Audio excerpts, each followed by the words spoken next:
Bayan, ilang lugar sa Benguet ang binansagang Frostlandia dahil sa kapal ng frost o andap.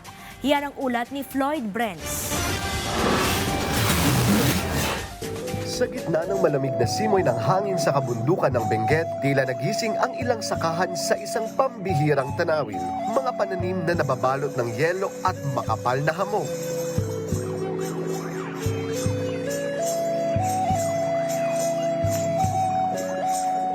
Sa video upload ni Henry Lakbawan, Hanggap.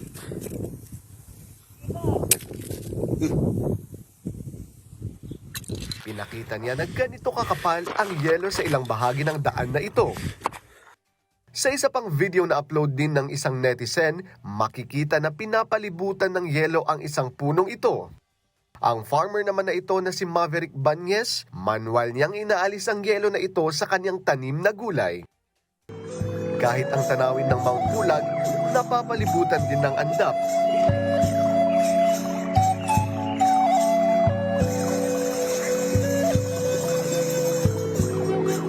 Ayon sa mga magsasaka, bagamat kaakit-akit sa mata ang ganitong tanawin, maaari itong magdulot ng pinsalas sa mga pananim kung magtatagal ang lamig. Kapag naninigas ang hamog sa mga dahon, maaaring maapektuhan ang paglaki ng halaman at ang magiging ani sa mga susunod na linggo. Patuloy na nararanasan sa malaking bahagi ng Luzon ang mababang temperatura dahil sa northeast monsoon o amihan na nagdadala ng malamig at tuyong hangin mula sa hilagang bahagi ng Asya. Dahil dito, mas ramdam ang ginaw sa mga lugar na nasa matataas na kabundukan tulad ng Benguet, kung saan pangunahing pinagkukunan ng gulay ang maraming komunidad. Lloyd Brents para sa Pambansang TV sa Bagong Pilipinas.